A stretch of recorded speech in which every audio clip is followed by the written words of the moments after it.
انشاءاللہ حضرت کا خصوصی خطاب ہوگا، آپ حضرات تشریف رکھیں۔ نعروں کے ساتھ حضرت کا استقبال کریں۔ نعرہ تکبیر، نعرہ رسالت، نعرہ حیدری، نعرہ حیدری۔ شہزادہ غوث الاعظم خطیب دکن۔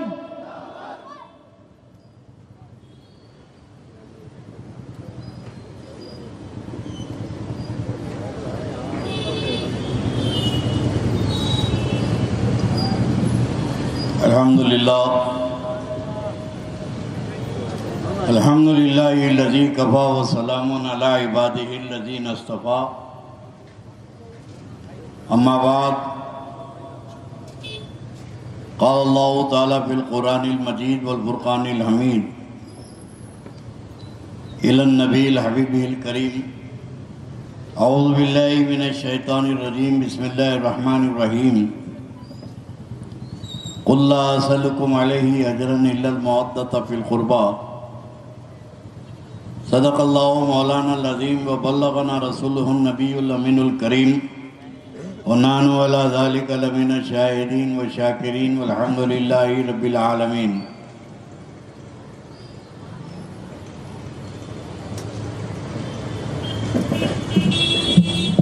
اے کربلا کی خاک، تو اس احسان کو نہ بھول، اے کربلا کی خاک، تو اس احسان کو نہ بھول، تڑپی ہے تجھ پہ لاش جگر گوشہ بطول، اسلام کے لہو سے تیری پیاس بجھ گئی، اسلام کے لہو سے تیری پیاس بجھ گئی، اور سیراب کر گیا تجھے خون رگ رسول، سیراب کر گیا تجھے خون رگ رسول۔ بارگاہ رسالت و آل رسالت میں جذب عقیدت کے ساتھ بآواز بلند درود شریف کا نذرانہ پیش فرمائیں۔ اللہم صلی علی سیدنا محمد وعلی آل محمد وبارک وسلم، صلاۃ و سلام علیک یا رسول اللہ، صلاۃ و سلام علیک یا حبیب اللہ۔ برادران ملت اسلامیہ، وابستگان دامان اہل بیت، عاشقان امام حسن و حسین،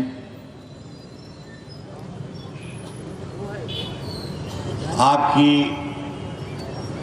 خدمت میں کچھ عرض کرنے سے پہلے میں سمجھتا ہوں کہ الحمدللہ تقریباً 9 ساڑھے 9 بجے سے یہ جلسہ چل رہا ہے،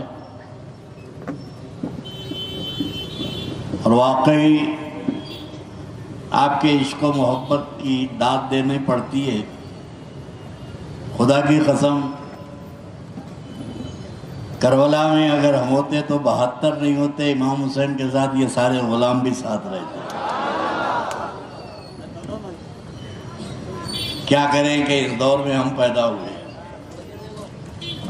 ورنہ ہم اپنی قربانیاں دے کے سرکار امام حسین کو بتا دیتے کہ امام، ہم بھی آپ پہ قربان ہونے کے لیے تیار ہیں، کل بھی تیار تھے، آج بھی نام حسین پہ قربان ہونے کے لیے آج بھی تیار ہیں۔ جذبہ حسینی نہ کل ختم ہوا تھا نہ آج ختم ہوگا۔ میرے دوستوں، کچھ جنگیں ایسی ہوتی ہیں جو جیتی جاتی ہیں۔ کربلا کا معرکہ وہ ہے کہ یزید جیت کر ہارا اور امام حسین ہار کر جیتے۔ یہ حسین کی جیتی تو ہے کہ یہ یزید کے ہمنوا جو کونے کچڑے میں بیٹھ کر کچھ فضائل یزید بیان کرنے کی کوشش کرتے ہیں، ان کی آج تک جرت نہیں ہے کہ ممبر پر آ کر کوئی فضائل یزید بیان کرے۔ یہ میرے امام حسین کی کامیابی ہے قیامت تک کے لیے کہ 1400 سال سے ذکر حسین کے ڈنکے بج رہے ہیں، اور قیامت تک بجیں گے، اور جنت میں بھی یہی بجتے رہیں گے۔ سبحان اللہ، سبحان اللہ۔ جنت تو حسین کی جاگیر ہے۔ یہ خوش عقیدگی کی بات نہیں کر رہا ہوں میں، یہ حیدرآباد میں جاگیردارانہ نظام تھا، والد صاحب کا انتقال ہوا، نواز صاحب کا تو جاگیر بیٹوں کو ملتی تھی، محلے والوں کو نہیں ملتی تھی۔ نواب کی جاگیر ان کے ورثاء میں تقسیم ہوتی تھی۔ اب حدیث رسول سنو، میرے آقا علیہ السلام فرماتے ہیں کہ اے علی، جنت کے ایک کنارے سے دوسرے کنارے تک تیری جاگیر ہے۔ اے علی، جنت کا ایک کنارے سے دوسرے کنارے تک اللہ نے تیری جاگیر کر دی ہے۔ اب ظاہر ہے کہ جو جاگیر علی کی ہے اس کے وارث حسن و حسین ہی تو ہیں۔ سبحان اللہ۔ عظمت اہل بیت، مقام اہل بیت، اس کو سمجھنا ہو تو آپ اپنی زبان سے مت سمجھیں، اپنی فکر اور اپنے عقیدے سے نہ سمجھیں۔ عظمت اہل بیت سمجھنا ہو تو صحابہ کے عقیدے سے سمجھیں۔ آج کل بہت زیادہ عوام الناس میں ایک نعرہ دیا جاتا ہے، اسوہ صحابہ، صحابہ کے طریقے پہ عمل کرو، صحابہ کے طریقے پہ عمل کرو۔ تو ان نادانوں سے کہتا ہوں کہ صحابہ کے طریقے پہ نہیں، صحابہ کے عقیدے پہ عمل کرو۔ واہ سبحان اللہ۔ طریقہ تو خود بخود آ جائے گا، اصل ہے بنیاد عقیدہ۔ اور آج کی اس محفل میں ہم عقیدہ صحابہ تلاش کریں گے کہ صحابہ کے نزدیک مقام اہل بیت کیا تھا۔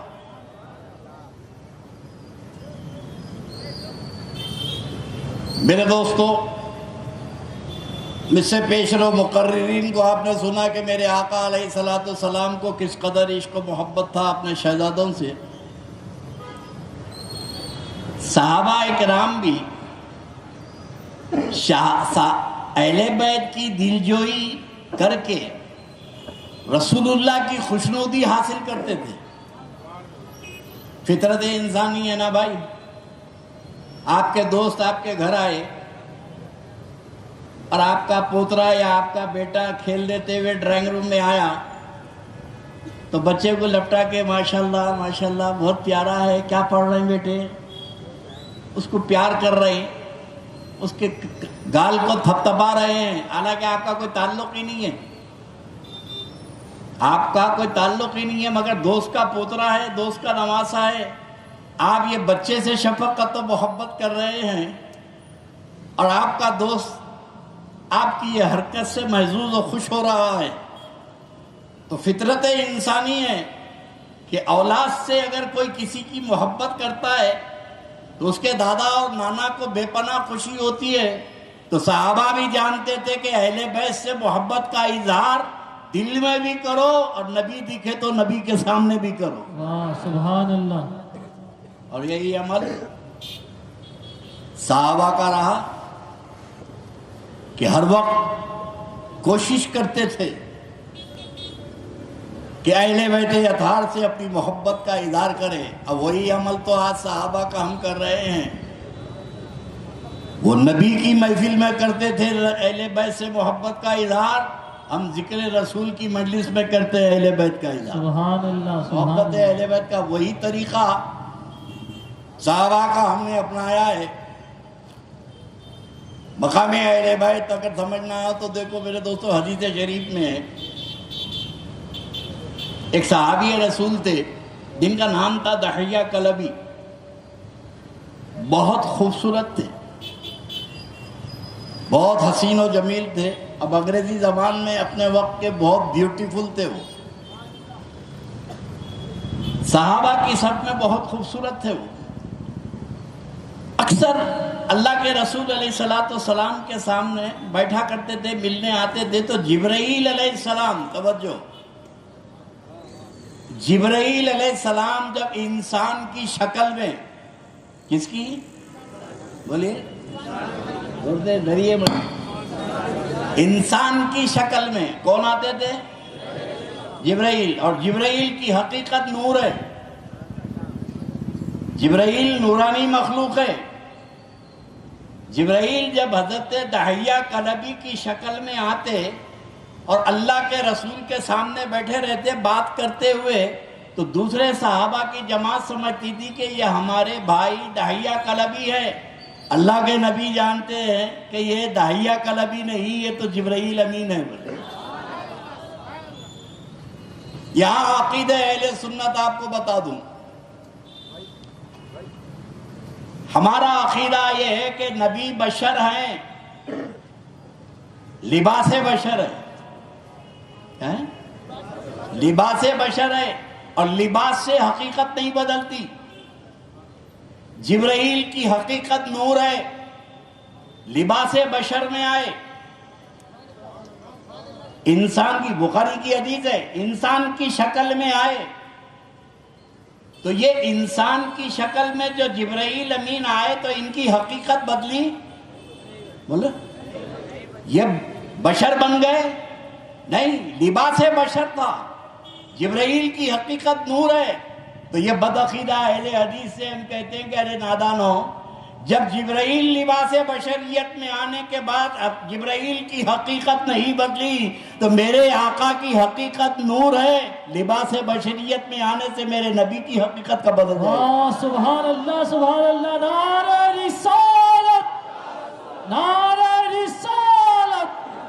اب عظمت امام حسین اور امام حسن دیکھیے کہ حضرت جبرائیل علیہ السلام اکثر داہیہ کلبی کی صورت میں حضور کے سامنے بیٹھے رہتے تھے. ایک بار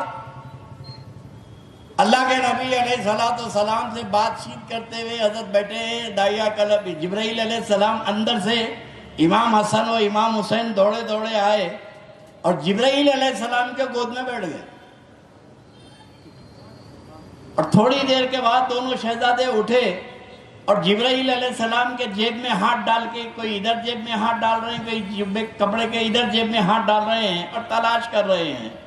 جبرائیل حیران ہو کے کبھی شہزادوں کو دیکھتے ہیں، کبھی اللہ کے رسول کی صورت کو دیکھتے ہیں کہ یہ شہزادے میرے پاس تلاش کیا کر رہے ہیں. تو میرے آقا علیہ السلام نے فرمایا جبرائیل، میرے بچے تم کو داہیہ کلبی سمجھ رہے ہیں. جب میرے صحابی مجھ سے ملنے کے لیے آتے ہیں تو میرے بچوں کے لیے پھل لے کر آتے ہیں، کھجور لے کر آتے ہیں. اب بہت دیر سے تم نے کچھ نہیں دیا تو تمہارے جیب میں تلاش کر رہے ہیں. حدیث پاک میں ہے کہ جبرائیل علیہ السلام اس کے بعد جب کبھی لباس بشریت میں وہ صحابی کی شکل میں آئے تو خالی ہاتھ نہیں آئے، جنت سے میوہ لے کر آئے. سبحان اللہ، سبحان اللہ. جنت کے پھل لے کر آئے. اب اندازہ لگاؤ، سارے مومن اگر مغفرت ہو گئی، جنت میں جانے کا حکم ہوا تو جنت میں جانے کے بعد جنت کا پھل کھائیں گے. قیامت تک کا اصول ہے کہ جانے کے بعد جنت میں جنت کا پھل ملے گا. مگر یہ نبی کے شہزادے ہیں کہ دنیا میں بیٹھے ہیں جنت کے پھل کھا رہے ہیں. سبحان اللہ، سبحان اللہ. آل محمد، آل محمد. یہ مقام اہل بیت ہے.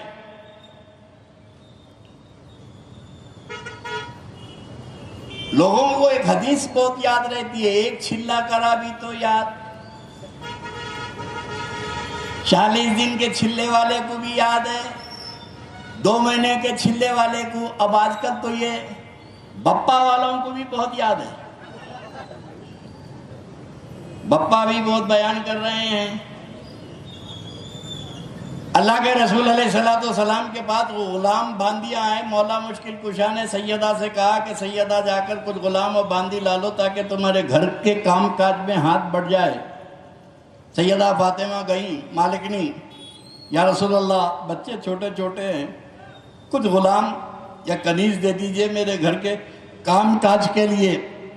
تو میرے آقا نے فرمایا کہ بیٹی فاطمہ، اس سے بہتر چیز تجھے دے دوں؟ بولے یا رسول اللہ دے دیجئے.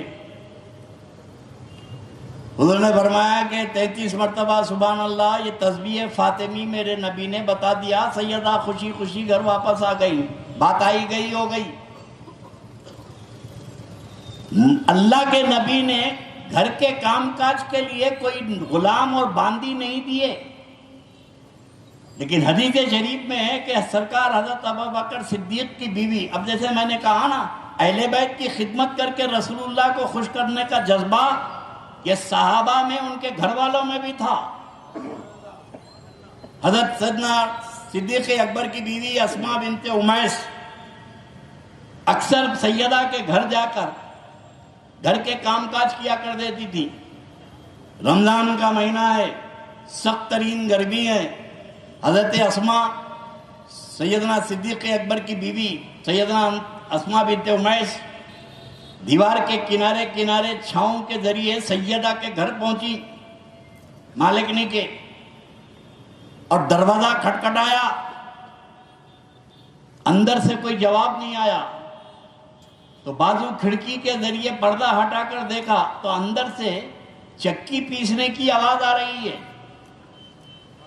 اندر سے چکی پیسنے کی آواز آ رہی ہے اور آٹا نکل رہا ہے. چکی پیسی جا رہی ہے، پیسنے والا نظر نہیں آتا. چکی پیسی جا رہی ہے، پیسنے والا نظر نہیں آتا. سرکار امام حسن امام حسین جھولے میں سو رہے ہیں. گرمی میں جھولا دیا جا رہا ہے، رسی کھینچی جا رہی ہے. جھولا تو ہل رہا ہے مگر دینے والا نظر نہیں آتا.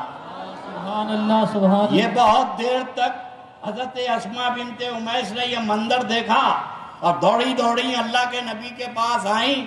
کہنے لگی کہ یا رسول اللہ، آپ کی بیٹی فاطمہ کے گھر میں نے عجیب منظر دیکھا ہے کہ مالکنی سیدہ سو رہی ہے، چکی پیسی جا رہی ہے، آٹا نکل رہا ہے، چکی پیسنے والا نظر نہیں آتا. شہزادے جھولے میں سو رہے ہیں، جھولا دینے والا نظر نہیں آتا.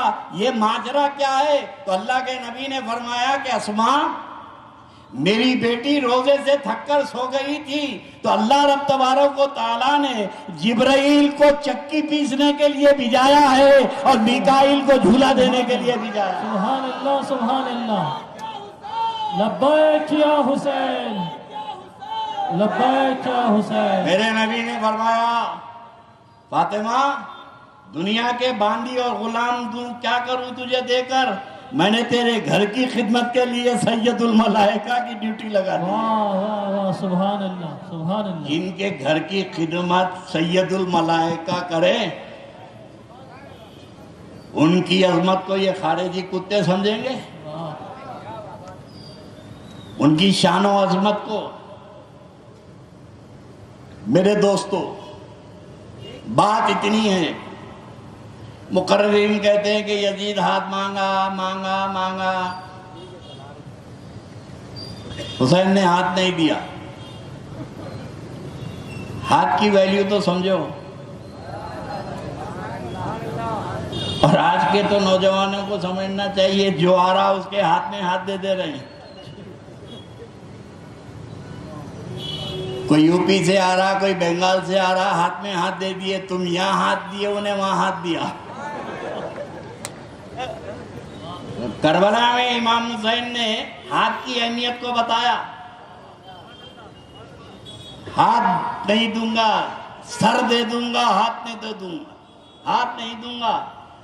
اور یزید بھی کوئی گھامڑ تھا بھئی، صحابی کا بیٹا تھا نا. بھئی جب جیسے لوگ کہتے ہیں نا صحابی، تو صحابی کا ہی تو بیٹا تھا. تو صحابی کا بیٹا تو تابعی ہوتا. وہ تابعی اتنا جاہل مطلق نہیں تھا خالی حسین کے ہاتھ کا مطالبہ کرا. نہیں میرے دوستو، صرف ہاتھ کا مطالبہ نہیں تھا، وہ جانتا تھا کہ یہ ہاتھ کے پیچھے راز کیا ہے. یہ حسین کا ہاتھ نہیں ہے، یہ صرف حسین کا ہاتھ نہیں ہے. حسین کے ہاتھ پر مولا کائنات کا ہاتھ ہے.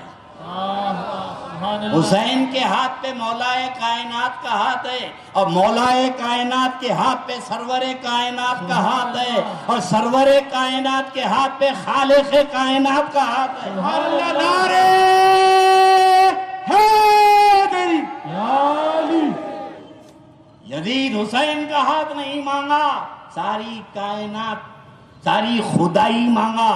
اور کہوں کہ دوسرے معنی میں وہ جاگیر جو علی کی جنت میں ہے، وہ جاگیر پہ قبضہ مانگا. ارے نادانو، تم کسی اور کو اپنے گھر کا قبضہ نہیں دیتے تو جنت کی جاگیر یزید کو حسین کیسے عطا کر دیں گے؟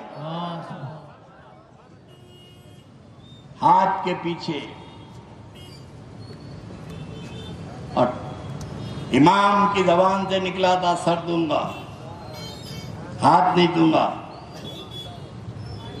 یہ اسلام کی سب سے بڑی ٹریجڈی ہے، تاریخ اسلام کا سیاہ باب ہے یہ، جس کو ہم ٹھنڈی چھاؤں میں بیٹھ کے سن رہے ہیں. کربلا کی داستان تپتی ریت سے شروع ہوتی ہے، بھوک و پیاس کی شدت سے شروع ہوتی ہے. جنگیں تو اسلام میں بہت ہوئی، ایسا نہیں ہے کہ صحابہ کی قربانی رائے گا گئی. صحابہ کی مقدس جماعتوں نے، اہل سنت والجماعت اسی کو کہتے ہیں جو صحابہ کی قربانی کو بھی مانتا ہے، اہل بیت کی قربانی کو بھی مانتا ہے. بول دینا آسان ہے، کہہ دینا آسان ہے، پریکٹیکل سوچو. تھوڑی دیر کے لیے جنگ احد چلو، میدان احد چلو، چاروں طرف سے تیر برس رہے ہیں میرے نبی پر. دشمنوں کی تیر اندازی، اور آنے والوں میں کون تھے؟ یزید کے دادا تھے. برسانے والوں میں یزید کے دادا تھے، تیر برسانے والوں میں. میرے آقا علیہ السلام نے فرمایا کہ کون ہے جنت کا خریدار؟ تو حضرت طلحہ آگے بڑھے، لبیک یا رسول اللہ، جنت کا خریدار میں ہوں. فرمایا تیر روک، یہ تیر روک. تو حضرت طلحہ میرے آقا کے سامنے آ کے سینہ سپر کھڑے ہو گئے. اب تیروں کی جو بارش ہو رہی ہے، حضرت طلحہ کے سینے میں پیوست ہو رہی ہیں. ایک نہیں 70 تیر، 70 نیزے آ کے بدن میں پار ہو گئے. جب نڈھال ہو کر گرے تو دوسرے صحابی آ کے سامنے کھڑے ہو گئے. بھائی یہ تبلیغی جماعت کا اجتماع نہیں ہے، ستو کھانے جا رہے ہیں یا تو جان قربان. سامنے والا ٹپکا، اگر ہنگامہ ہو رہا ہے، ایک فائر ہوا، ایک ٹپکا تو سب بھاگتے، نعرے لگاتے تو بہت نکلتے، لے لیں گے لے لیں گے لے لیں گے. ایک آ گئی تو سب بھاگتے. یہ ہمارا مزاج ہے. لیکن قربان جائے جانے سارانے رسول کے، ایک گرے، دوسرے آ کے کھڑے ہو گئے. جب تیروں کی بارش ان پہ ہوئی، وہ گرے تو تیسرے آ کے کھڑے ہو گئے. ایک نہیں، دو نہیں، 17 صحابی میرے نبی پر تیر آنے نہیں دیے، وہیں شہید ہو گئے. ان کی قربانیوں سے اسلام پھیلا ہے. صحابہ کرام کی مقدس قربانیاں یہ رائے گاہ نہیں جاتی ہے، اسلام پھیلا ہے. لیکن سب سے بڑی بات یہ ہے کہ جتنی جنگیں ہوئی، مقابلے میں یا تو یہودی تھے یا تو عیسائی تھے. جنگ بدر ہو کہ جنگ احد ہو، کوئی بھی جنگ ہو، معرکہ ہو، مقابلے میں یا تو عیسائی تھے یا تو یہودی تھے. مشرک تھے، عیسائی تھے، یہودی تھے. مگر کربلا کی جنگ کی سب سے بڑی تاریخی پہلو یہ ہے کہ یہاں مقابلے میں نہ عیسائی تھا، نہ یہودی تھا، نہ کافر و مشرک تھا. یہاں مقابلے میں نبی کا کلمہ پڑھنے والے تھے. اور کربلا کے میدان میں کسی شیخ الحدیث کا بیٹا نہیں تھا. کربلا کے میدان میں کسی تاج الشریعہ کا وارث و مرید نہیں تھا. صحابہ کے بیٹے تھے، کسی مفسر و محدث کا بیٹا نہیں تھا. سب صحابہ کے بیٹے تھے. اور صحابہ کے بیٹوں میں وہ بھی تھے جو عشرے مبشرہ تھے صحابی. حضرت سعد ابن وقاص رضی اللہ تعالیٰ عنہ، جب احد میں وہ تیر چلا رہے تھے تو میرے نبی نے فرمایا کہ 7 تیر چلا، میرے ماں باپ تجھ پہ قربان. وہ جلیل القدر صحابی جن کو دنیا میں اللہ کے نبی نے جنت کی بشارت دے دی تھی، عشرے مبشرہ جنتی صحابی، ان کا بیٹا عمر بن سعد میدان کربلا میں نبی کے نواسے کے قتل کرنے کے لیے آیا. تو میرے دوستو، کربلا میں جتنے آئے تھے وہ صحابہ کے بیٹے تھے. اور صحابہ کے بعد سب سے بڑی جماعت تابعین کی، وہ تابعین تو نبی کے نواسے کو قتل کرے۔ اب سوچو، اپنی فکر کو دعوت دو کہ کربلا کے میدان میں میرے امام صحابہ کے بیٹوں سے کہہ رہے ہیں، لوگوں پہچانو میں تمہارے نبی کا نواسا ہوں۔ کس کو بولے؟ بولے صحابہ کے بیٹوں سے کہا کہ پہچانو میں تمہارے نبی کا نواسا ہوں۔ کیا تم نہیں جانتے کہ میرے نبی نے میرے بارے میں یہ کہا، میرے نبی نے یہ کہا؟ سب جانتے تھے، ساری تقریریں سنی، سارے خطابات سنے۔ جب میرے امام کا خطبہ ختم ہوا تو تیروں کی بارش کرے۔ تو میرے دوستو، جب بھٹک جاتے ہیں، جب گمراہی مقدر بن جاتی ہے، تو صحابہ کے بیٹے نبی کے نواسے کو نہیں پہچانے تو 1400 سال کے بعد کوئی ملا مولوی آل رسول کو نہ پہچانے تو قوم سے حیرت کی بات ہے۔ فرق یہ ہے کہ وہ اصل کے دشمن تھے، یہ نسل کے دشمن ہیں۔ ان کو اصل سمجھ میں نہیں آئے، ان کو نسل سمجھ میں نہیں آ رہی ہے۔ کربلا میں میرے امام رہتی دنیا تک ایک مزاج پیش کیے کہ لوگوں، ہاتھ دینے سے پہلے دیکھو کہ کس کے ہاتھ میں ہاتھ دے رہے ہیں۔ کیا یہ تمہارے ہاتھ کی لاج میدان محشر میں رکھتا ہے؟ اگر معاملہ اس کا صحیح ہے تو ہاتھ میں ہاتھ دے دو، ورنہ ملا تو ہاتھ دے دو۔ عرض کر رہا تھا، اگر کربلا کے واقعات کو، اور بھی دوسری ایک چیز بتا دوں، بھائی ہم لوگ کمرشیل ہوتے چلے جا رہے ہیں۔ اب کیا ہے، دنیا خود کمرشیل ہو گئی ہے، جس میں فائدہ ہے وہی کرتے ہیں۔ اگر فائدہ نہیں ہے تو آدمی کو کام میں ہاتھ ہی نہیں ڈالتا، پہلے پوچھتا کہ بھائی اس میں روکڑا کتنا مل رہا، اس میں فائدہ کیا ہے؟ نہیں بھائی، بینیفٹ آف ڈاؤٹ ہے، فائدہ ہو بھی سکتا نہیں بھی، اور اپنے کو اترنا نہیں ہے بھائی، دھندے کی بات کرو، فائدے کی بات کرو۔ تو ساری دنیا، یہودی مہاجن نے دنیا کو اتنا کریز دلا دیا، عیسائیوں نے، کہ جو مسلمان دنیا کو دنیا میں لات مارتا تھا وہی دنیا کا خواہش مند ہو گیا۔ مومن کے لیے تو اللہ نے وعدہ کیا وہاں کا، انہیں بولا وہاں کا چھوڑو، یہاں ملنا، یہاں گزر گئی تو اچھا ہے۔ ساری دنیا کا ایک مزاج بن گیا ہے، اس میں مسلمان بھی لپیٹ میں آ گئے ہیں، آخرت کی کوئی فکر نہیں۔ شراب کا کاروبار کریں گے، سود کا کاروبار کریں گے، مگر عمرے کو حج کو برابر جائیں گے۔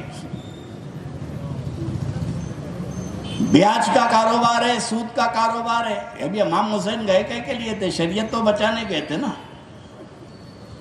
اب اگر ذکر حسین تم سن کر اپنی زندگی میں تبدیلی نہیں لائے، سرکار امام حسین کا مزاج، ان کی قربانی، ان کی اولاد کی قربانی، اس کا ریٹرن کیا دو گے؟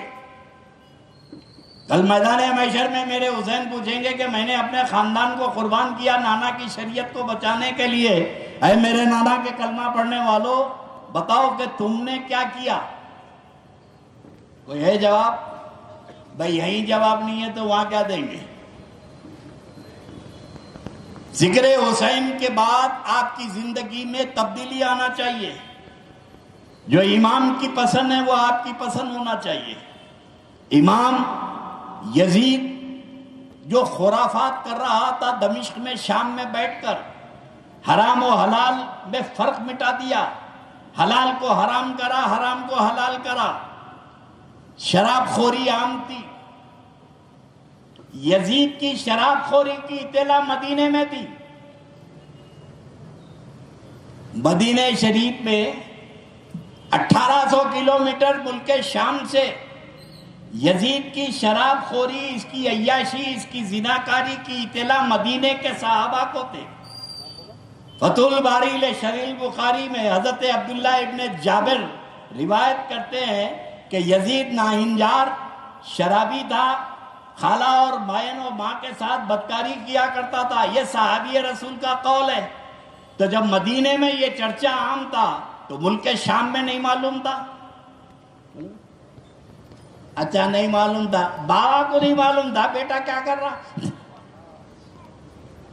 بھائی بابا کو تو مدینے کی فکر رہتی تھی، مصر کی فکر رہتی تھی، مکے کی فکر رہتی تھی، گھر کی اطلاع نہیں تھی بیٹا کیا کر رہا ہے۔ یہ ناہنجار بیٹا کس کی بیعت لینے گئے تھے؟ یہ شرابی کبابی کی، یہ حرام خور کی۔ امام حسین امام عالی مقام علیہ السلام نے دیکھا کہ یہ شریعت کو پامال کر رہا ہے، شریعت کو مٹا رہا ہے، تو حسین کا اقدام شریعت مصطفیٰ کے تحفظ کے لیے تھا، دین پاک مصطفیٰ کی حفاظت کے لیے تھا۔ جب تک کہ امام قربانی نہیں دیتے یزید کے عزائم کو ختم نہیں کر سکتے تھے۔ اب میرے دوستو وہاں تو یزید کے عزائم کو ختم کرتی ہے، مگر یزیدیت ہر دور میں رہی، کچھ عقیدے کے اعتبار سے رہی، کوئی عمل کے اعتبار سے رہی۔ الحمدللہ ہم عقیدے کے اعتبار سے یزیدیت کو ٹھوکر مارتے ہیں، لیکن عملی میدان میں کہیں نہ کہیں یزید کو فالو کر رہے ہیں۔ عملی میدان میں ہم کہیں نہ کہیں یزید کے فالوور ہیں۔ وہ مسلمان جو شراب کی تجارت کرتا ہے، داڑھی رکھ کے شراب پیتا ہے، یزید پہ تو لعنت کرتا ہے، مگر عمل وہی کرتا ہے جو یزید کو پسند تھا۔ اگر کوئی متقی اور تقوی کا بازار گرم کر کے سود اور فائنانس کا کاروبار کر رہا ہے، بیاج کا کاروبار کر رہا ہے، اور نمازوں کا بڑا پابند ہے، مسجد کو آ رہا ہے، مگر بیاج کا کاروبار ہے، اور اتنے کمینے ہوتے یہ بیاج خور۔ ایک بیاج خور کو میں نے ملک پیٹ میں دیکھا ہے، مسجد میں پوچھ رہا کیا بھائی اصل بھی غیب وہ بھی غیب، سلام پھر کے پوچھ رہا، اب مسجد کا معتمد ہے۔ اتنی ڈھٹائی کہ سود خوری کا یہ عالم ہے کہ ڈنکے کی چوٹ سود کھا رہے ہیں اور فیملی کو عمرے پہ لے جا رہے ہیں، حج کو لے جا رہے ہیں۔ تو عقیدے کے اعتبار سے یہ یزیدی تو نہیں ہوئے، لیکن عملی اعتبار سے یزید کے کردار کو یہ اپنا رہے ہیں۔ امام عالی مقام کا یہ میسج سننے والوں کے اندر تبدیلی آنا چاہیے۔ اور میں تو دیکھ رہا ہوں بہت ساری تبدیلی آ گئی۔ میرے بچپن میں دیکھتا تھا کہ اہل سنت والجماعت کے مسلمان بڑی عقیدت سے بی بی کا عالم دیکھنے جاتے تھے اور استقبال کرتے تھے۔ اب جو بدتمیز ہیں تو ہر جماعت میں ہے نا بھائی، لیکن کچھ ایسے سنجیدہ فکر کے تھے کہ بی بی عالم، بی بی کا عالم، اور ہم خود آگے یہاں پر استقبال کریں اپنے بڑوں کے ساتھ۔ بی بی کے علم کا استقبال کرتے تھے، عقیدت سے کھڑے رہتے تھے، مگر جب سے یہ خارجی ذہن زکوٰۃ و فطرے کی ٹیم پیدا ہوئی، ان لوگوں نے دیکھا کہ اہل بیت سے دور کرنے کا طریقہ یہ ہے کہ اہل بیت کے علم سے، ان کی نشانیوں سے دور کر دو۔ سوال یہ پیدا ہوتا ہے کہ آپ نے یہ علم کو شیعوں کی جاگیر بنا دی۔ شیعہ کرتے وہ کیا بات ہے شیعہ کرتے کہ شیعہ امام حسن امام حسین پہ شیعوں کی جاگیر ہے؟ خدا کی قسم اگر وہ شیعہ حضرات امام حسن امام حسین کی محبت کا نعرہ لگاتے ہیں تو ہم سنی بھی انہی کی محبت کا نعرہ لگاتے ہیں۔ سبحان اللہ، یا حسین یا حسین لبیک یا اگر حسین۔ شیعہ حضرات کے بعد امام حسن امام حسین ایمان کا جز ہیں تو اہل سنت والجماعت کے بعد عین ایمان ہے۔ سبحان اللہ سبحان اللہ۔ ان کو مانا تو مومن، نہیں مانا تو کافر۔ یہ تو ہمارا عقیدہ اور ایمان ہے، یہ کسی کی اجارہ داری نہیں ہے۔ دلی کے ایک مشاعرے میں کنور سنگھ بیدی کیا نام تھا؟ کنور سنگھ بیدی سردار جی شاعر ہیں، دلی کے ایک مشاعرے میں سارے مسلمانوں کو چپ کر دیا انہوں نے۔ ایک نعتیہ شعر پڑھے، وہ بولے کہ عشق ہو جائے کسی سے تو کوئی چارہ تو نہیں، عشق ہو جائے کسی سے کوئی چارہ تو نہیں، صرف مسلم کا محمد پہ اجارہ تو نہیں، جو مسلمان ٹھیکیدار بنے بیٹھے ہوئے ہیں نام محمد کے، ہم ہی ہیں، ارے تم بھی نہیں ہے، ہم کو بھی محمد عربی سے محبت ہے، تو کسی کی ٹھیکیداری نہیں ہے امام حسن امام حسین۔ اور پھر ایک بات بتاؤ پریکٹیکلی طور پر، اب کسی مولوی مفتی سے جا کے پوچھو آپ حضرت بی بی کا عالم دیکھنا چاہیے، نہیں، کیوں؟ شیعوں کا ہے۔ اس میں شیعہ سنی کہاں سے آ گئے یار علم میں؟ بازو جھنڈا ہے نا غوث پاک کا، اردو میں جھنڈا، عربی میں علم۔ سبحان اللہ سبحان اللہ سبحان اللہ سبحان اللہ۔ زندہ باد زندہ باد نعرہ رسالت، یا رسول اللہ، نعرہ حیدری، یا علی، شہزادہ حضور غوث العظم، زندہ باد تاجدار اہل سنت۔ زندہ باد۔ میں آپ کو فکر دے رہا ہوں، یہ علم ہے، ہاں، اور یہ علم اس لیے ہے کہ میرے پیر نے فرمایا، غوث العظم کا ارشاد ہے، اور عاشقان نے دکن کے مسلمانوں کا، سنیوں کا ہے، ہمارے حضرت بڑا کام کرے سنیت کا۔ اب بتاؤ ایک جگہ جھنڈا ہے کیا؟ میں تو پڑھ کے آیا ہوں بریلی میں، کہیں شمالی ہند میں غوث اعظم کا کوئی جھنڈا ہے تو بتاؤ۔ ارے سنیت ہم کو کیا بتاتے ہو؟ سنیت دیکھنا ہو تو سرزمین دکن چلے آؤ۔ سبحان اللہ، نعرہ غوث، یا غوث، شہزادہ حضور غوث العظم۔ زندہ باد زندہ باد۔ میرے پیر غوث العظم نے فرمایا تھا کہ انل جیلی محی الدین اسمی وعلامی علی راس الجبالی، میرا نام محی الدین ہے اور میں جیلان کا رہنے والا ہوں، میرے نام کے علم جھنڈے تم کو جھاڑوں پر اور پہاڑوں پہ نظر آئیں گے۔ تو غوث اعظم نے بغداد میں بولا تھا، علماء نے غوث اعظم نے پہاڑوں سے لے کے جھاڑوں پہ جھنڈا لگوا دیا۔ سبحان اللہ سبحان اللہ، یا غوث زندہ اب میں باد۔ آپ کو ایک فکر دے رہا ہوں بھائی، اگر یہ جھنڈا غوث اعظم کا جلوس کا جا رہا، کوئی مفتی صاحب سے جا کے پوچھئے کہ غوث پاک کا جو علم جاتا ہے اس میں شریک ہونا چاہیے، تو مفتی صاحب بولتے ہاں ضرور جانا چاہیے، بڑے پیر کا ہے، نشان مبارک ہے، علم ہے، کائے کے لیے بولتے 11ویں کا کھانا ملتا نا۔ اگر یہ بولے بڑے پیر کے جھنڈے کی زیارت نہیں کرنا چاہیے تو ان کو 11ویں میں بلانا چھوڑ دیتے لوگ، تو پیٹ کی خاطر بولتے ضرور جانا چاہیے۔ میرے دوستو یہ بتاؤ کہ اگر علم کی زیارت کرنا، علم بٹھانا، علم لے کے چلنا، ابھی کالی کمان سے جو غوث پاک کا نشان نکلتا ہے ہزاروں آدمی شریک ہوتے ہیں، امیر پیٹ میں نشان نکل رہا، امبر پیٹ میں نشان نکل رہا، غوث پاک کا علم، ہزاروں آدمی شریک ہے، لنگر تقسیم ہو رہا ہے، تو یہ علم میں جاتے نہیں جاتے غوث پاک کے؟ اچھا گھروں پہ چڑھاتے نہیں چڑھاتے؟ نادانوں، غوث اعظم تو پوترے ہیں۔ واہ واہ، سبحان اللہ سبحان اللہ سبحان اللہ۔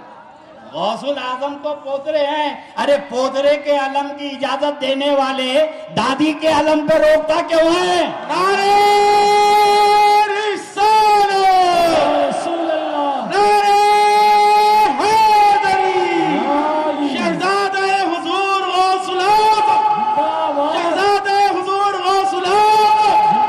عشق محبت، عشق محبت، آل محمد آل محمد، عشق محبت، عشق محبت، آل محمد آل محمد، آل محمد، آل محمد۔ عشق محمد۔ اب آپ کو بتا رہا ہوں کل ہنگامہ ہوگا، اس کے لیے آپ تیار رہیں۔ میں صرف سرکار امام حسین کا علم ہے، دادا ہیں میرے غوث کے، سرکار امام حسن کا علم ہے، دادا ہیں میرے غوث کے، سیدہ فاطمہ دادی ہیں میرے پیر کی، مولا مشکل کشا دادا ہیں میرے پیرانے پیر کے۔ تو میرے دوستوں جو پوتروں کا علم لے کے ہم لگا لیتے ہیں تو دادا کے علم پہ کیوں گفتگو ہو رہی ہے؟ لیکن اگر فرض کرو کچھ لوگوں کے خرافات اس میں شامل ہو گئے، بی بی کے علم کے ساتھ ہر آدمی اپنے عقیدے کے مطابق چلتا ہے، اگر شیعہ کمیونٹی اپنے عقیدے کے مطابق چل رہی ہے تو یہ ان کا اختیار ہے، وہ اپنے عشق و محبت کا اظہار کر رہے ہیں جس انداز سے کر رہے ہیں. الگ بات ہے کہ آپ کا عقیدہ اس سے ٹیلی کرتا نہیں کرتا یہ مطلب نہیں ہے. جانے والا تو عشق و محبت پہ وہ بھی جا رہا ہے. وہ اپنے انداز میں بی بی کے علم کے ساتھ جائیں اور سیدہ فاطمہ کے غلام عقیدت و محبت کے ساتھ اپنے انداز سے جائیں. سبحان اللہ سبحان اللہ. یہ بی بی کا علم خدا کی قسم حیدرآباد کی شان تھی. مجھے یاد ہے کہ ہمارے بچپنے میں بی بی کا علم نکلتا تھا علاوے سے چادر گھاٹ تک چلنے کی جگہ نہیں رہتی تھی. لیکن جب سے یہ زکوٰۃ فطرے کی ٹیم پیدا ہوئی نہیں جانا نہیں جانا نہیں جانا تو یہ ایک سازش ہے, ایجنڈا ہے. اہل سنت والجماعت کو بڑا نقصان پہنچا. رات دن ہماری صفوں میں کچھ خارجی ایسے گھسے جو رات دن صرف شیعوں کے خلاف بولتے رہے. آپ کا مذہب کیا ہے؟ شیعوں کے خلاف کرنا, شیعوں کے خلاف کرنا. ان سے جا کے پوچھو بھائی آپ کیا کر رہے ہیں, تو سنیوں کے خلاف کرنا. تو دونوں تو وہی کر رہے ہیں. میرے دوستو, کسی کے خلاف چلنا کوئی مذہب نہیں ہو سکتا, بلکہ اگر کسی کی کوئی اچھی چیز ہے عشق و محبت میں اس کو اپنا لینا یہی صحیح طریقہ ہو سکتا ہے. سبحان اللہ. اور ایسا نہیں ہے کہ ہم کسی سے ادھار لینے کی ضرورت ہے. ہمارے بزرگوں نے علم مبارک کا احترام کیا, نسبتوں کا احترام ہے. میں نام لگ گیا بی بی کا, سیدہ کا, ہمارا سر جھک گیا عقیدت سے. یہ عشق و محبت سکھاتا ہے کہ نام کا احترام ہوگا. اور فقہائے کرام نے لکھا ہے کہ چلے جو بنتے ہیں نا, یہ چلے, محبوب سبحانی کا چلہ, یہ محبوب سبحانی کا چلہ, فقہائے کرام سے جا کے پوچھئے مفتی صاحب سے نظامیہ کے یہ چلہ توڑنا چاہیے, تو مفتی صاحب یہی جواب دیں گے کہ جہاں محبوب سبحانی کا چلہ بن گیا اس کو توڑنے کی شرعاً اجازت نہیں ہے. کیوں؟ اس لیے کہ وہ ہو یا نہ ہو مگر نام غوث پاک لگ چکا ہے. سبحان اللہ سبحان اللہ. یہ فقہائے کرام کا مسئلہ ہے. میرے دوستو, خلیفہ ہارون رشید کے زمانے میں عشق و محبت دلیل نہیں مانگتی. محبت تو وہی ہے جو بغیر دلیل کے ہو. سبحان اللہ. یہ سودے باز ہیں, ہم کو دلیل ہونا دلیل ہونا دلیل ہونا. اور جتنے میرے نبی کے سامنے دلیل مانگے ذلیل ہوئے, جتنے رسول اللہ سے دلیل مانگے ذلیل ہوئے. ہم دلیل مانگ کے ذلیل نہیں ہوتے, ہم تو بلا دلیل کے مانتے ہیں. عشق و محبت کا مسئلہ ہی کچھ الگ ہوتا ہے. یہاں پر ثبوت کی ضرورت نہیں ہے, دل جو بولا وہ کر لیتے ہیں. عاشقوں کا مذہب اور ہے, حاسدوں کا مذہب اور ہے. ہم تو عاشقین ہیں, اندر کی جو آواز آئی وہی کر لیتے ہیں. خلیفہ ہارون رشید کے زمانے میں ایک صاحب کو پیسوں کی ضرورت تھی. بادشاہ وقت کو خط لکھے میرے پاس رسول اللہ کی چپل ہے, نالین شریف, آپ کو تحفے میں دینا چاہتا ہوں. ہارون رشید نے کہا میری سلطنت میں غوث اعظم کی نالین ہے اور میں زیارت نہیں کرا. وزیر اعظم کو بلایا, مفتی اعظم کو بلایا, بولا بھئی یہ خط آیا ہے رسول اللہ کی نالین ہے. تو مفتی اعظم نے کہا کہ ہم کو اس کی کوئی اطلاع نہیں ہے, آپ کی سلطنت میں بغداد میں حضور کی نالین ہے, ہمیں اس کی اطلاع نہیں ہے. مگر یہ صاحب نے تو خط لکھا ہے اور تحفے میں دینا چاہتے ہیں. وہ صاحب کو ہارون رشید نے کہا کہ میں آپ کو وقت مقرر کروں گا, آپ کا جو وقت مقرر ہے اس وقت پر لے کے آنا نالین. ہارون رشید نے پورے محل کو سجایا, عطر پاشی کی, خوشبو لگوایا, پورے ادانوں میں خوشبو جلایا. ان کو بولا کہ آج بعد نماز ظہر وہ لے کر آئیے.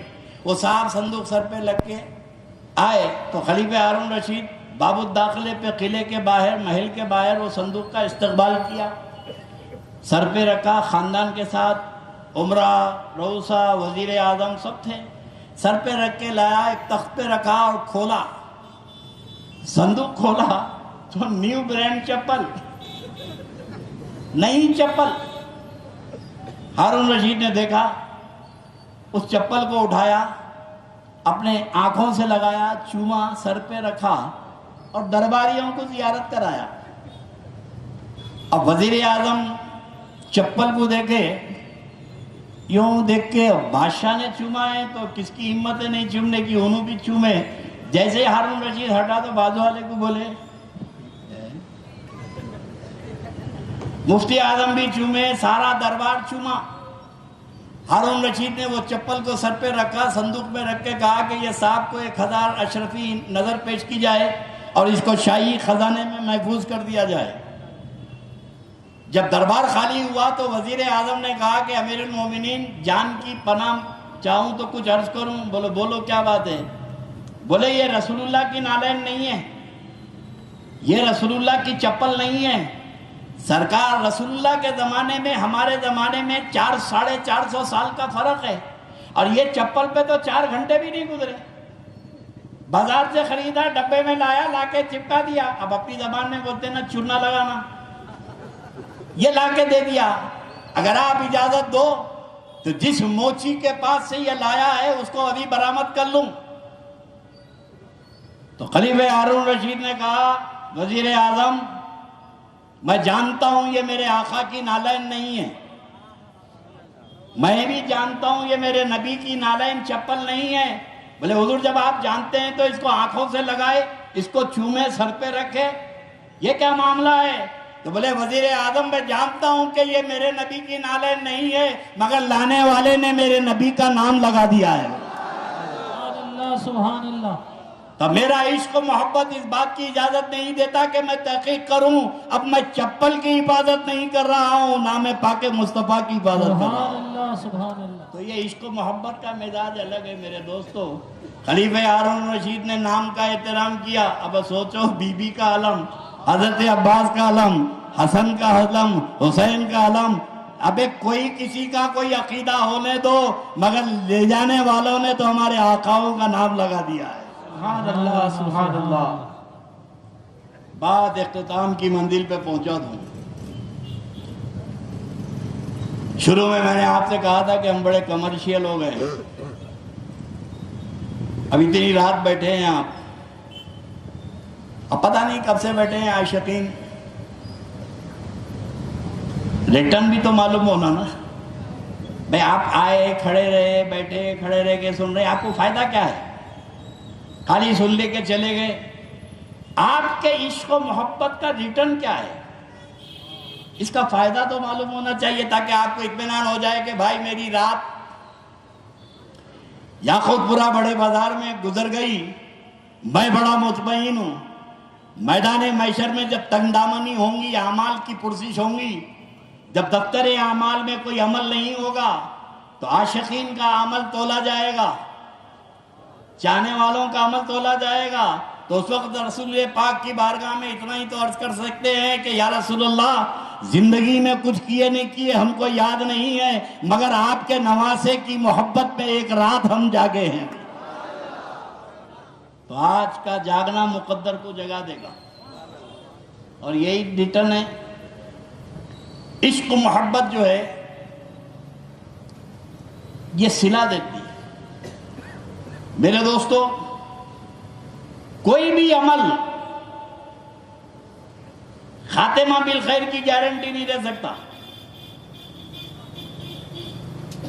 اکثر آپ دیکھے ہوں گے بڑے بڑے 5-5 6-6 مرتبہ حج کو گئے ہیں، بہت بڑے مولانا کا انتقال ہوا، میں گیا تو حضرت فرما رہے ہیں حضرت دعا فرمائیے خاتمہ بالخیر ہونا۔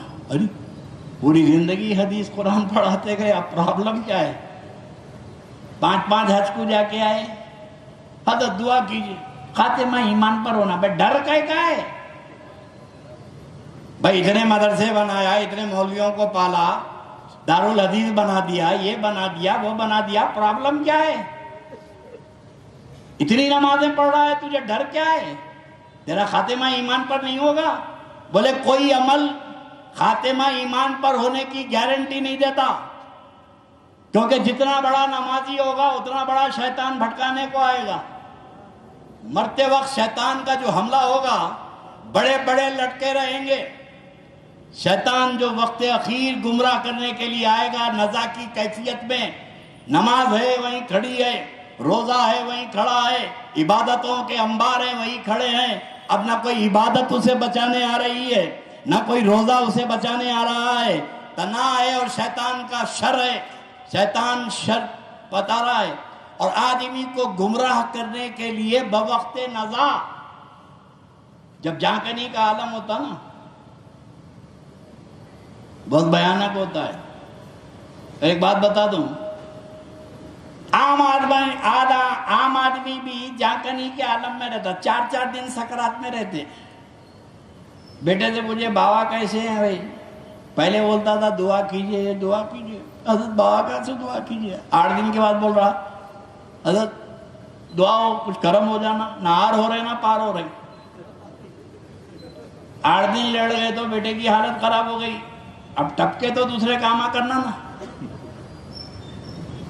عام آدمی کو بھی سکرات ہوتی ہے, 8 دن سکرات میں پڑے رہتا ہے, نہ جان نکلتی ہے نہ روح نکلتی ہے, وہ تڑپ رہا ہے.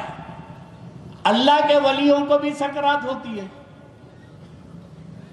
اللہ کے ولیوں کو بھی سکرات. کئی ایسے ولی ہیں جو 8 دن تک سکرات میں تھے, تو دونوں کی سکرات میں فرق کیا ہے؟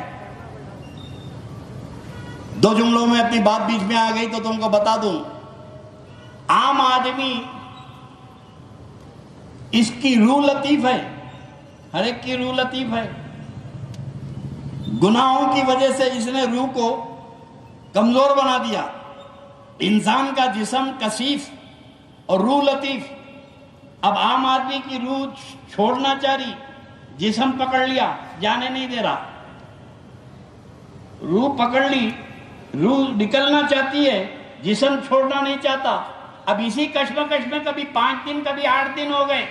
یہ عام آدمی گناہگاروں کی روح کا مسئلہ ہے جو سکرات کا ہے, اور اللہ کے ولیوں کی سکرات کا یہ معاملہ ہے. ان کی روح بھی لطیف, ان کا جسم بھی لطیف.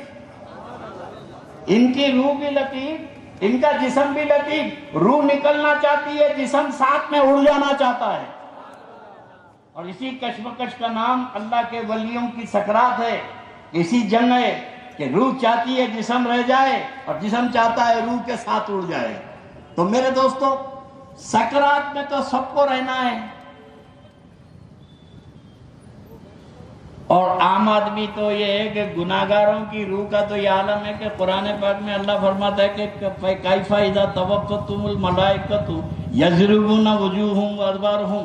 وہ وقت کیسا ہوگا جو فرشتے مار مار کے روح نکالیں گے. قرآن کہہ رہا آسانی سے نہیں نکلے گی روح, ٹھوکم ٹھاکی شروع ہو جائیں گی, مارتے رہیں گے.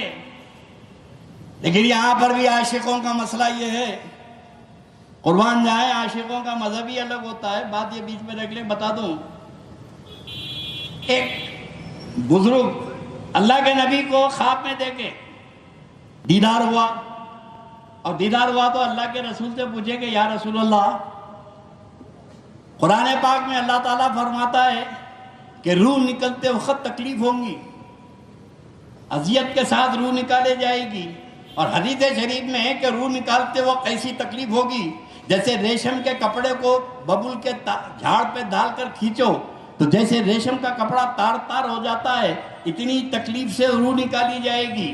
7 سمندر کا پانی بھی اگر دے دو تو مرنے والے کی پیاس نہیں بجھے گی, ایسی تکلیف ہوگی روح نکلتے وقت. یا رسول اللہ, قرآن کہتا ہے روح نکلتے وقت تکلیف ہوگی, اور آپ فرماتے ہیں کہ مومن کی روح ایسے نکل جائے گی جیسے مسکے میں سے بال نکل جاتا ہے. مومن کی روح ایسے نکلے گی جیسے مسکے میں سے بال نکل جاتا ہے.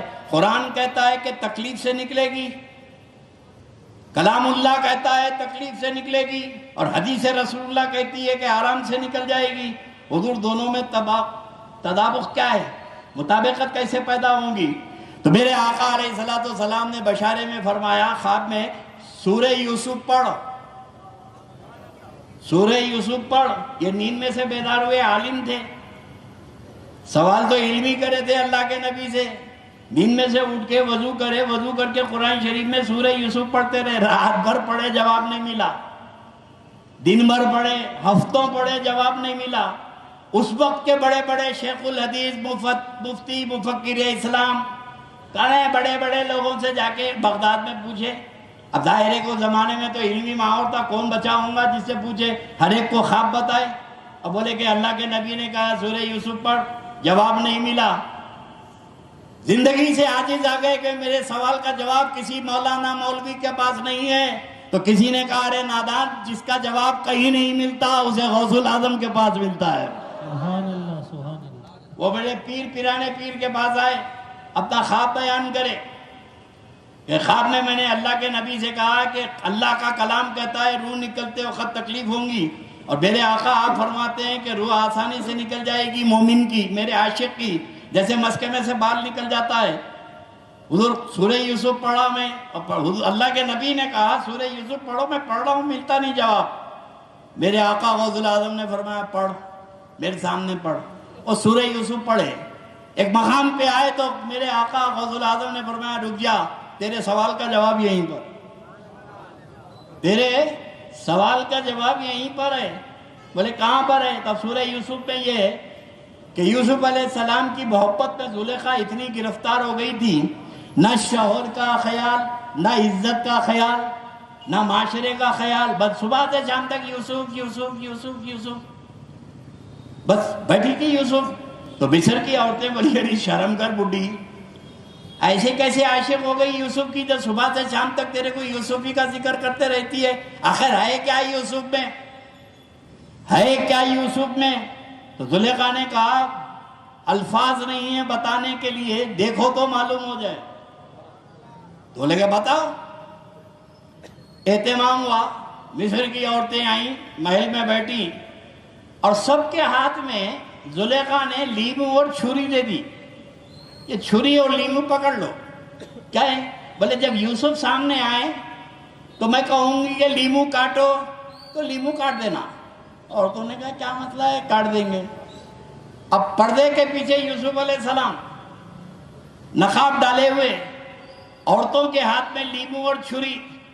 قرآن ہے یہ، کوئی تبلیغی نظام نہیں ہے یہ۔ عورتیں لیمو اور چھری لے کے بیٹھی، زلیخا نے پکارا یوسف باہر آؤ۔ یوسف علیہ السلام پردوں کو ہٹا کے باہر آئے، نقاب اٹھائے۔ جیسے ہی حضرت یوسف نے نقاب اٹھایا تو حسن یوسف کو دیکھ کر مصر کی عورتوں کی آنکھیں پھٹی کی پھٹی رہ گئی اور منہ کھلا کا کھلا رہ گیا۔ اسی اثنا میں دوران میں زلیخا نے کہا لیمو کاٹو۔ لیمو تو کب کے چھوٹ گئے تھے، لیمو تو ہاتھ سے کب کے چھوٹ گئے تھے۔ زلیخا نے کہا لیمو کاٹو۔ اب قرآن کہتا ہے کہ یہ عورتیں لیمو کاٹنے گئی تو لیمو تو زمین پہ گر گیا تھا، یہ انگلیاں کاٹنا شروع کر دی۔ ایک ایک کر کے پوری عورتوں نے چاروں انگلیاں کاٹ ڈالی اور یوسف کو دیکھتے رہی۔ میرے پیر نے کہا یہی معاملہ ہے، یہی معاملہ ہے۔ مصر کی عورتوں کی انگلیاں کٹ گئیں، درد کا احساس نہیں ہوا، کیونکہ حسن یوسف میں وہ کشش تھی، وہ جاذبیت تھی کہ کسی کو تکلیف کا احساس نہیں ہوا۔ حسن یوسف کا جب یہ عالم ہے تو جب میرے آقا مرتے وقت غلاموں کو دیدار کرائیں گے۔ سبحان اللہ، نعرہ رسالت، نعرہ رسالت، شہزادہ حضور غوث الثقلین۔ میرے نبی جب مرتے وقت اپنے عاشقوں کو دیدار کرائیں گے تو فرشتے آئیں گے تکلیف دینے کے لیے۔ یہ عشق رسول میں، حسن رسول میں اتنا کھو جائے گا کہ فرشتے کام کر کے چلے جائیں گے، عاشق کو پتہ بھی نہیں چلے گا۔ سبحان اللہ۔ اس لیے مومن عشق رسول میں جیتا ہے، عشق رسول میں مرتا ہے۔ یہ تو میرے نبی کے حسن کا کمال ہے۔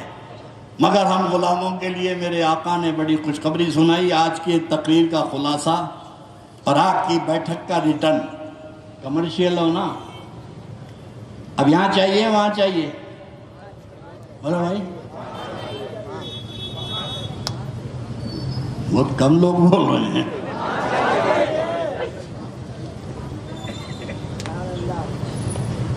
خدا کی قسم یہاں بھی انہی کے ساتھ رہنا ہے، وہاں بھی انہی کے ساتھ، خالی جذبہ ہونا چاہیے۔ اور میدان محشر میں تو کئی علم رہیں گے، کہاں کہاں بھاگیں گے یہ لوگ۔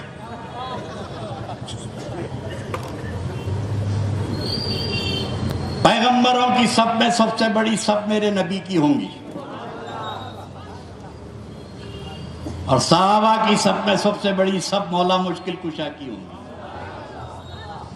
اور مولا مشکل کشا یہاں بھی علم تھامے ہوئے تھے، وہاں بھی علم تھامے ہوئے ہیں۔ میں علم سے بھاگو گے کہاں؟ مدینہ شریف میں جو صحابہ تھے ان کو کہتے ہیں انصار، اور جو مکے سے آئے وہ کہتے ہیں مہاجرین۔ جب کبھی غزوہ و جنگ ہوتی تو مہاجرین کی طرف سے علم مولا کے ہاتھ میں ہوتا تھا، اور انصار کی طرف سے حضرت عبادہ بن ثابت کے ہاتھ میں ہوتا تھا۔ انصار کی طرف سے علم ان کے ہاتھ میں، اور مہاجرین کی طرف سے علم مولا علی کے ہاتھ میں۔ میرے دوستو، جب میرے رسول کی برآمدگی ہوں گی تو سب سے آگے علم پکڑے ہوئے مولا مشکل کشا ہوں گے۔ نعرہ حیدری، شہزادہ حضور غوث العظم، تاجدار اہل سنت، مولا مشکل کشا کا علم ہوگا، حسن و حسین کا علم ہوگا۔ اور مجدد الفسانی اپنے مکتوبات میں لکھتے ہیں کہ نبیوں کی سب میں سب سے بڑی سب نبی کی ہوگی، اور صحابہ میں سب سے بڑی سب مشکل کشا کی ہوں گی، اور اولیاء اللہ میں سب سے بڑی جماعت سب غوث العظم کی ہوگی۔ غوث اعظم بھی جب نکلیں گے تو علم ہوگا۔ اس لیے وہ علم کے ساتھ چلنا ہو تو یہاں کے علم کی عادت ڈالو، اب یہیں کے علم سے بھاگے تم، اور مولانا بولے علم نہیں دیکھنا، بولے تو پھر وہاں آپ کیا کرو گے؟ وہاں تو علم ہی علم دکھیں گے۔ خدا کی قسم، نام کی تعظیم کرو، نام کی عظمت کرو۔ عرض کر رہا تھا، بات اختتام کی منزل پر بتا دوں کہ کوئی بھی عمل حسن خاتمہ بالخیر کی گارنٹی نہیں دیتا۔ نمازی ہے تو لٹکا ہوا ہے، ابھی چھوٹے موٹے ہیں تو چھوٹے موٹے شیطانہ کام چلا لیں گے۔ اب ایک سٹے باز بٹے باز کے بعد سے ابلیس تھوڑی آئیں گا، اس کی نسل آ جائیں گی گمراہ کرنے۔ اور کوئی بہت بڑے مولانا ہے تو چھوٹوں کو بولے گا تیرے بس کے نہیں رہے، میں جاتا ہوں۔ نجم الدین کبریٰ جیسے عظیم الشان شخصیت امام راضی کے پیر، ان کو پہنچ گیا ابلیس، مرتے وقت اٹکا دیا، نہ ادھر ہو رہے نہ ادھر ہو رہے، فیل کر دیا مناظرے میں۔ خاتمہ بالخیر تو چھوڑو، کفر پہ مر رہے تھے، اس وقت پیر نے بچا لیا، مرشد نے بچا لیا۔ بھائی ان کو تو ان کے مرشد نے بچا لیا، تم کو کون بچائیں گے؟ مرتے وقت کیا شیطان سے مقابلے کی طاقت ہے تمہارے پاس؟ اس کے سوال و جواب دے سکتے ہیں آپ؟ ابھی کسی لونڈی کے اوپر بچی کے اوپر آیا تو بھاگ جاتے، چھوٹی بچی 12 سال کی، شیطان آ گیا اور بولتے وہاں بھاگتے۔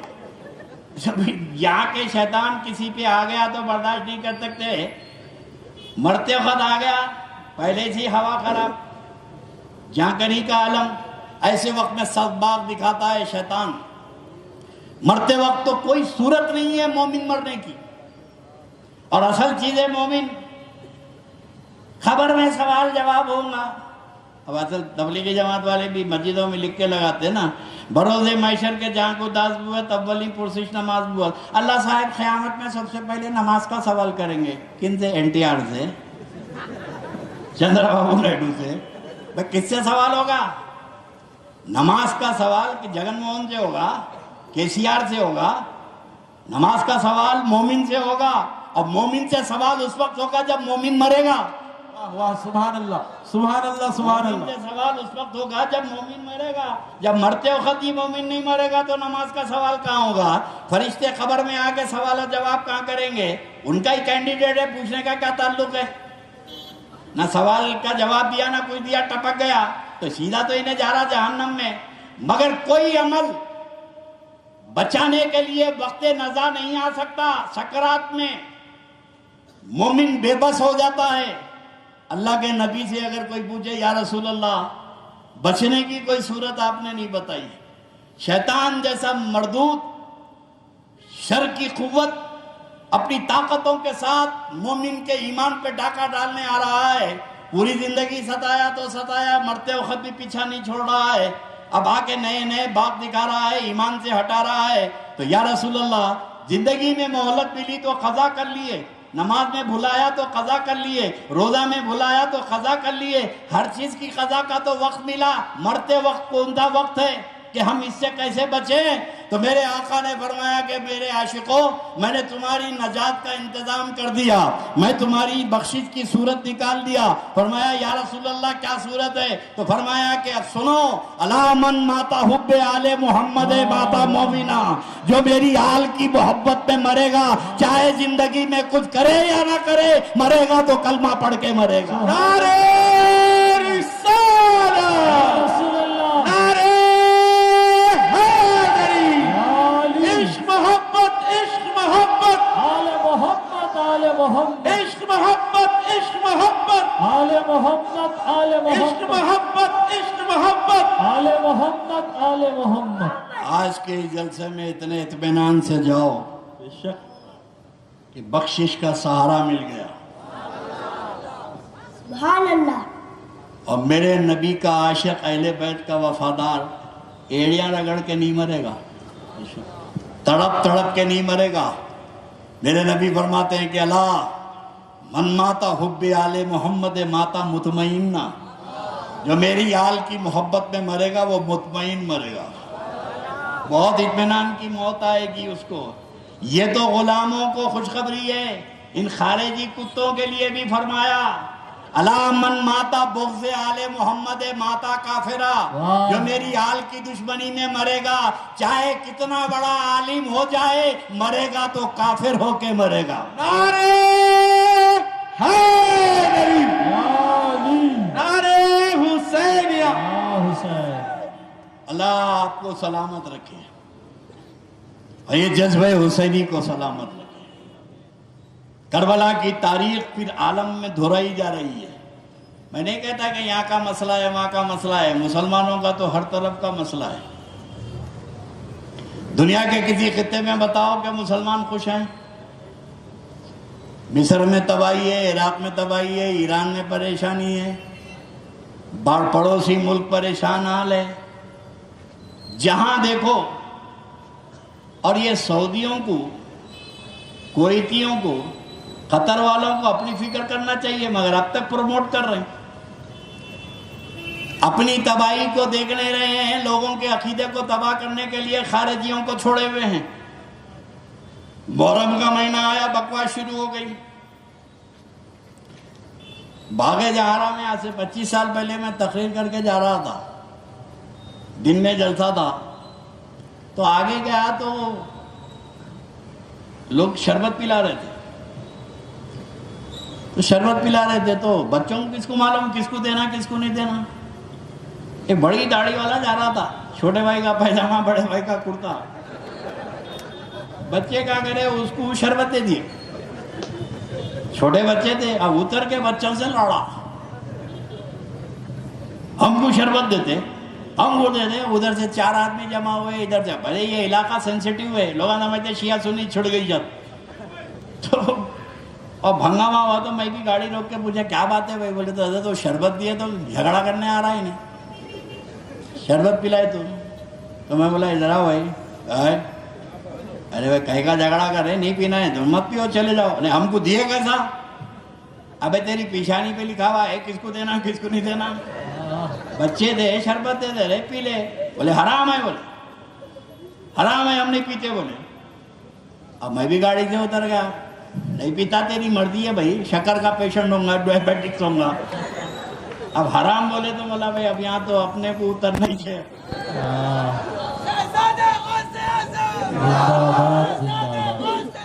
گاڑی سے اترا، بولا بھائی کیا ہے رے اس میں حرام؟ دودھ ہے، بادام ہے، شکر ہے، پانی ہے، روح افزا ہے، کون سی چیز حرام ہے رے؟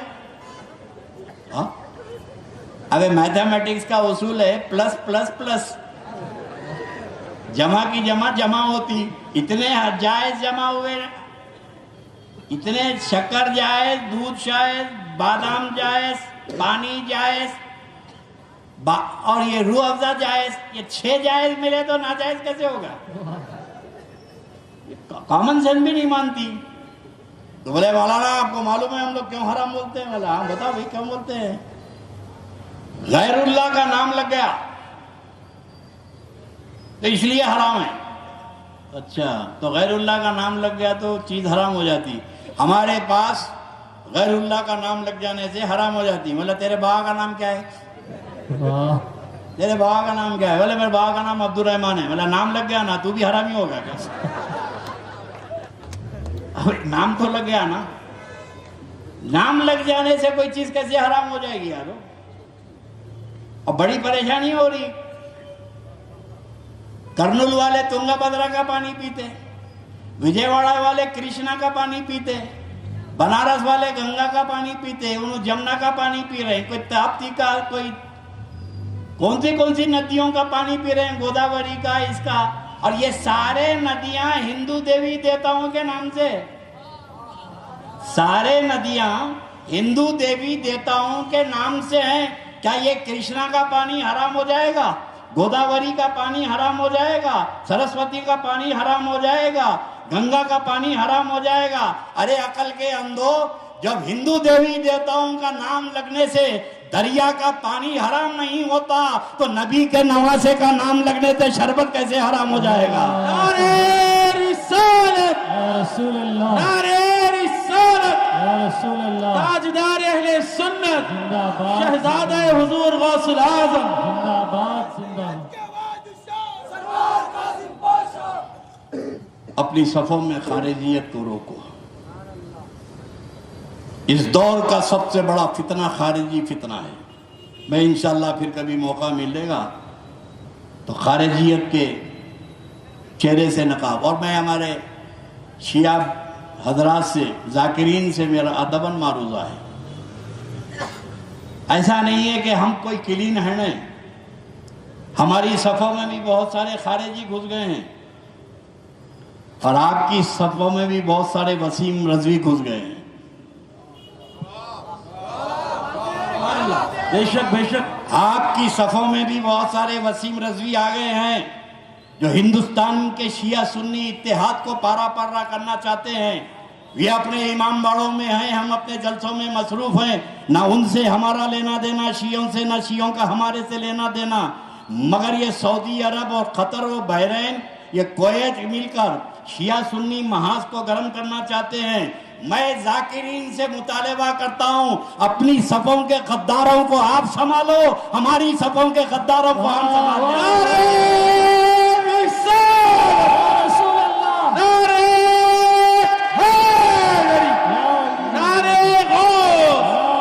تاجدار اہل سنت حضور شہزادہ غوث العظم, زندہ باد, حضور جانشین غوث العظم. زندہ باد. آج ہندوستان میں جتنے اتحاد و اتفاق کی ضرورت ہے, اس سے پہلے کبھی نہیں تھی.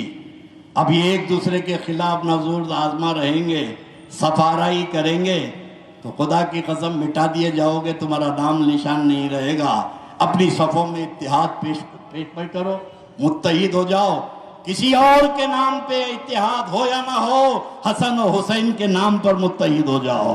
اور یہی اتحاد تمہارا یہاں بھی کام آئے گا, اور یہی اتحاد تمہارا میدان محشر میں بھی کام آئے گا. وآخر دعوانا الحمدللہ رب العالمین.